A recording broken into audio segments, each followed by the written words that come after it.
How to get Locket App in Android. If you want to get Locket App, you want to open the Play Store app on your device. Now tap on the search bar and search Locket.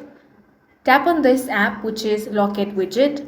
This is an app that allows you to share photos with small group of close friends, displaying them on their home screens as widget.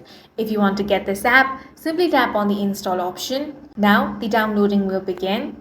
Once it has been downloaded, it will be automatically installed on your device. Now tap on the open option. Now you can tap on the sign in option. If you do not have an account, tap on create an account. Now enter your email address, tap on continue. Then create a password and tap on continue. Now go ahead and enter your name, then tap on continue. Then you want to create a username and tap on continue. Now you want to add your friends from here. Now tap on add the widget option. Tap on add.